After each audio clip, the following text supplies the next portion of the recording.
In a not-so-distant future, a guy named Gray is still living in the past. Instead of accepting that the world is changing, he seems to be stuck in his old ways. It can be clearly seen by his aversion towards new cars, preferring his old yet trusty vehicle instead. On the other hand, his wife Asha is fully embracing the technological wonders that are being produced in the world. As such, she owns a self-driving car, and their house has an ad that assists them with their day-to-day activities. One day, Asha comes home from work in her self-driving car. Gray invites her to a famous inventor's house, and Asha accepts this. But instead of heading there with her self-driving car, Gray uses his classic car to deliver both of them to the inventor's house. Asha just laughs this off, ordering the self-driving car to just follow them behind. They then arrive at a set of monolithic rocks beside a cliff. It turns out that the house is actually underground and that the entrance is right underneath the rocks, surprising Asha. There, they meet Aaron, the esteemed inventor whom Asha actually knows because he is famous for owning the best company in the world regarding technological innovation. Standing in front of a cloud, Aaron is an arrogant yet socially aversive and awkward man. He shows them a small bug-like machine called STEM, which he describes as the future of mankind. The machine will be able to do a lot of things that humans normally do, thus he refers to it as a much improved brain for humanity. Ever the skeptic, Gray sarcastically tells the inventor that it cannot assist humanity in everything. After meeting the inventor, the couple drives back home, but they are now using the self-driving car. Still hesitant to trust a machine to do all the driving, Gray tries to hold the steering wheel, prompting the car's AI to politely tell him to remove his hands from there. Asha urges him to let loose because she is sure they will be safe. And so the two of them start to make out inside the car, certainly one of the benefits of a self-driving vehicle. However, during the course of their kissing, Gray notices that the car takes a turn to his old impoverished neighborhood called New Crown. Since they have been led astray by the car, the couple tries to order the car's eye to turn back, but it is not following their orders anymore. The two also try to manually control the vehicle, but they still cannot stop the car that is gradually gaining speed. Eventually, they come across a settlement full of thugs. However, the car crashes before it can hit anyone there. The thugs, whose faces are covered to avoid identification, pull them out of the crashed vehicle. But one of them removes his face mask to talk directly to Asha. Afterward, he shoots her straight to her stomach. They also shoot Gray right in his spine, disabling his ability to move his body. The paralyzed Gray cannot do anything but look at his wife's final moments. With a few more breaths, Asha is no more. The police soon arrive to save them, but it is already too late at that point. As a result, Gray has not only lost both his wife and the ability to walk, but he has also lost all hope in life. 3 months later, the now bearded Gray is moved back to his house in a wheelchair. During that time when he is readjusting to his life without Asha, his mother is the one taking care of him. At one point, he just cries at her, saddened by his poor condition. A few days later, he and his mother talk with Detective Cortez. In an attempt to make small talk with Gray, the detective tells him that they both came from New Crown. But Gray immediately jumps to asking about the developments regarding the case. The detective admits that they still haven't found the criminals, causing Gray to just be annoyed. That night, Gray sinks even further into his depression. As such, he administers multiple doses of an antidepressant drug via the newly installed robotic assistant arms. This is a deliberate act to end his life. For this reason, he is hospitalized once again. There, he is surprisingly visited by Aaron, the esteemed yet arrogant inventor from earlier. The inventor proposes that Gray should take a STEM implant to cure him of his paralysis. However, the operation must be conducted secretly inside the inventor's home because it is still an experiment at this stage. Initially, Gray rejects his offer because he has already lost all hope for life, telling him that he just wants to die. But he eventually accepts because it will bring back his old life. And so, the operation proceeds as planned, with Gray being the first recipient of the STEM implant. Aaron informs Gray that his body might not recognize the STEM machine initially, but that this is normal because it is a foreign object in his body. In other words, it might take some time for him to adjust. Once adjusted, the STEM implant will simply become a part of him. Shortly after the operation, Gray slowly moves his hands in front of Aaron and a nurse, proving that the implant is a success. He then stands up like a man achieving rebirth, like Lazarus rising from the dead. Afterward, Gray has to sign a contract to conceal his identity. Not only is the operation in secret, but Gray also has to hide his miraculous recovery in the meantime. The STEM implant works like this. His brain will send a command to the STEM machine which will then move his nerves accordingly. In other words, Gray is still in control of his own movements, not the machine. Later on, he goes back home in a wheelchair, but after closing the door, Gray immediately stands up to further test out his actions. At this time, the house's AI informs him that a box from Detective Cortez has just been delivered. Gray quickly checks the content of the box, which is full of files regarding Ash's murder case. It even includes the drone footage of that unfortunate evening of the crime. While Gray pours himself a drink, the STEM machine starts to communicate with him through a disembodied robotic voice. Of course, Gray is understandably surprised by this sudden voice in his head. The voice introduces itself as STEM and wants to point out something with the drone footage. However, instead of listening to STEM, Gray thinks that he has gone insane. The robot tells him that he is the only one that can hear STEM's voice. STEM then quickly points out a detail in the drone footage that manages to evade the investigators. First, the gun is implanted inside the arm of Ash's killer like some sort of cyborg. Next, STEM identifies a mark on the arm of one of the killer's accomplices. It then asks Gray's permission to draw the mark for him, and Gray accepts. As such, his hands start to move on their own as it draws the circular pattern. It is actually an identification in the military that shows the name, number, and address of the person. With this, there is now a breakthrough at Ash's murder case. Gray immediately sets up a call with Detective Cortez to tell this, but STEM convinces him not to. This is because Gray has signed a contract with Aaron that vows not to reveal this new technology. Also, he has no other evidence other than the tattoo. He will need more than that to arrest the person. Convinced, Gray decides instead to just observe this marked person named Cirque by looking at him outside his own house. After the criminal leaves the area, Gray stands up from his wheelchair and heads to Cirque's house. He breaks inside the house where he examines various objects in search of useful clues, including Cirque's computer table that reveals many messages about meeting up in a local bar. However, just as Gray is examining the person's wardrobe, Cirque enters the room. Gray tries to blend in the background to hide from him, but when STEM tells him that it is now time to attack, Gray hesitates, thus giving the criminal enough time to see and grab him. The man immediately recognizes Gray as the one with the murdered wife. Cirque attempts to choke the life out of Gray. It is here that STEM offers its service to Gray to help him in his fight. After Gray gives his permission to be on autopilot, STEM takes over his body movements. In an instant, he starts to fight expertly using hand-to-hand combat. Suddenly, Gray is winning, and he even starts to pay the criminal for the lopsided fight.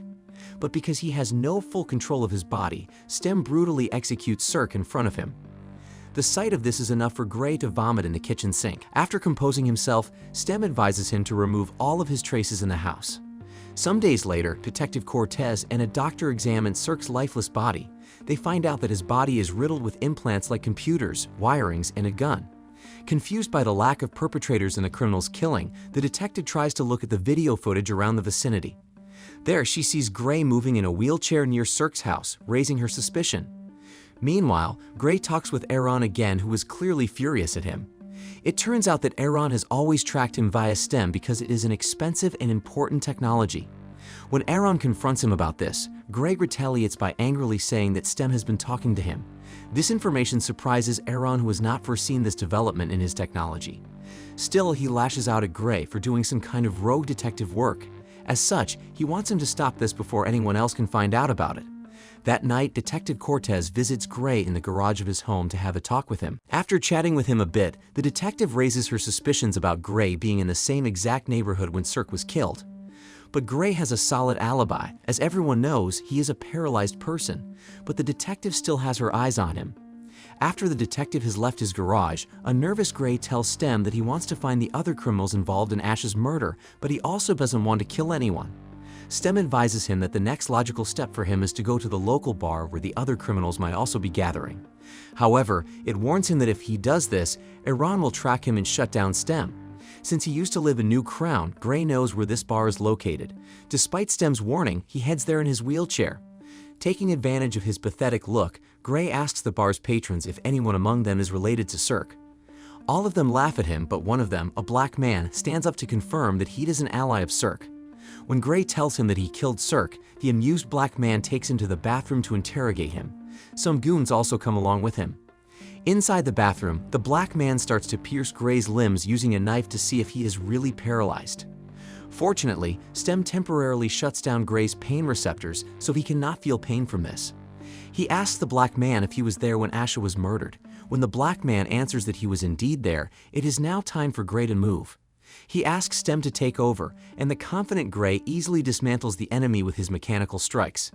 Now their roles are reversed. Gray is now the one holding the knife over the black man, although he refuses to answer Gray's questions. But despite his confidence from earlier, he still cannot inflict hurt on anyone, so he asks Stem to take over again by using the knife against the black man. Without even looking, Gray's hands do the work for him in carving the black man's face, causing him to scream in pain. After doing that, Gray continues his interrogation. The black man is cooperative this time, admitting that Ash's murder is actually a paid assassination from a guy named Fisk. At this point, Stem informs Gray that Aaron has located them and is trying to shut him down. As such, they need to find a hacker that will stop Aaron from doing this, or else Gray will return to being paralyzed. The robot directs Gray to a nearby apartment to employ the help of a hacker named Jamie. Without wasting any more time, Gray leaves the black man's body behind to head to the apartment, gathering a gun and a pen. He runs away as soon as he gets out of the bar. While on his way there, he writes down a set of codes in his arm that Stem is dictating to him. Slowly, Stem is shutting down due to Aaron's effort to stop it, causing Gray to gradually lose his bodily functions to the point where he is crawling at Jamie's door. Jamie opens the door and sees Gray slumped over. She takes him inside a great big room full of people that are addicted to using VR technology. She then types the code written on Gray's forearm. On the other hand, Fisk and an accomplice see the black man's lifeless body in the bathroom of the bar. Armed with advanced technology, Fisk is able to determine Gray's location by looking at the recorded footage inside the black man's eyes. He then reprimands the bartender for not helping the black man earlier. As such, Fisk executes the bartender by sneezing out some nanotech robots that slowly kill him. Afterward, they head to the nearby apartment where Gray is located. As soon as they come right to Jamie's doorstep, the hacker has just finished entering the code. However, before leaving, she tells him that Stem needs to reboot for a while. At this point, Fisk and his accomplice barge into the room to see Gray crawling, indicating that Stem is now coming back. When Fisk approaches him, Stem is once again alive, making Gray move like a ninja again. Gray runs away as Fisk's accomplice shoots at him using his hand pistol. On the other hand, Fisk kills some newly arrived agents that were sent by Iran's company to arrest Gray. At the rooftop of the building, with nowhere else to go, the Stem-controlled Gray brutally executes Fisk's accomplice using his own weapon against him. When Fisk arrives there, it is already too late. Gray has escaped and he has lost another goon. A while later, Gray has just arrived at his home, telling Stem that he needs to sleep despite the danger surrounding his life. It is here that his dear mother discovers that he is no longer paralyzed. Since she already saw him anyway, Gray decides to tell her the truth about the secret operation.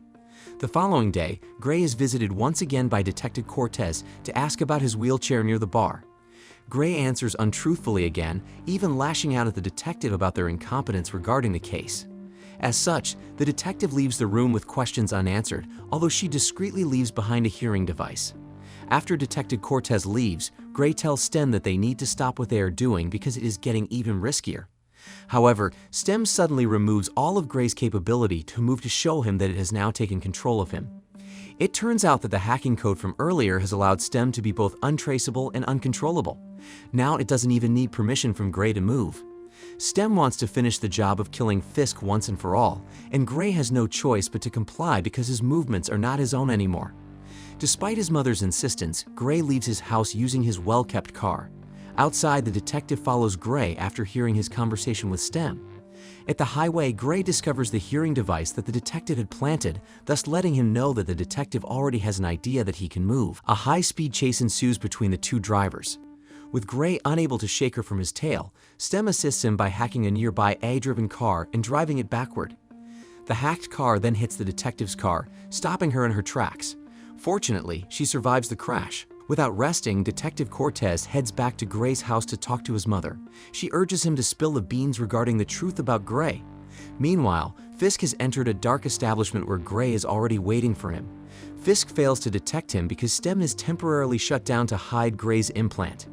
He points a gun at Fisk, telling him not to move an inch. Fisk admits that he and Gray used to be the same and that he, too, was turned into an experiment. He tells Gray that he should be grateful for his current situation, now that he is an upgraded person or someone with technological implants within them.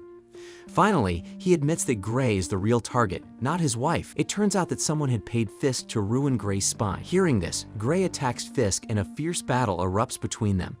But at the end of their fight, Fisk overpowers Gray as he has predicted all of Stem's moves against him. Here, Gray realizes that Fisk is Cirque's brother. He mocks Cirque in front of Fisk to enrage him, and this is effective because Fisk attacks him without thinking. As such, Gray is able to counter him and finally kills him. Afterward, Stem scans Fisk's call history to know who paid him for the job. In a shocking twist, the mastermind of the whole thing is Aaron. With the truth now unveiled, Gray quickly heads to Aaron's house to confront him. There, he sees a depressed Aaron who immediately tells him that he has nothing to do with anything. Just then, Detective Cortez shows herself to arrest Gray. Gray cooperates with the detective's commands, but when she is about to cuff him, Gray instantly stands up, knocking the detective off of him. He then picks her up by the neck and chokes her at the nearby table. Gray pleads to Stem not to kill her, but Stem doesn't want to follow his wishes. However, by his willpower alone, Gray manages to somewhat stop the choking. He stabs his left hand, causing Gray to scream in pain. Afterward, a Stem-controlled Gray takes hold of the detective once again, but Gray tells her to use the taser on him, electrocuting him and the implant inside him. With Gray neutralized, a terrified Aaron walks in front of him and points a gun at him. Aaron admits that he has not been the owner of his company for a long time now. In another shocking turn of events, Aaron actually serves Stem all this time because Stem's main goal is to become human. All this time, Gray is actually cooperating with the mastermind in his wife's murder. Suddenly, Gray stands up again to stab Aaron's head with his punctured left hand. Now, Stem is pointing the gun toward the detective, but Gray is fighting its control over him. Due to fighting it, Gray starts to hallucinate about actually being in the hospital bed with Asha still being alive. At this point, Stem has now fully taken over Gray. With one pull of a trigger, Stem ends Detective Cortez's life. He then leaves the place, although it is now him anymore. He lives in the fantasy land inside his mind while Stem controls his body. The movie is a harrowing tale of the possible danger of robotic implants. Due to the AI's capability to adapt, it is not just a simple fantasy anymore to imagine that they might take over humanity if we make the mistake of putting everything in our lives in their care. Also, the movie's chosen time, which is a not-so-distant future, is an effective setting to emphasize how close we are to this kind of reality. As such, the movie serves as a warning for us to remain vigilant of technological progress, as not all that glitters is gold.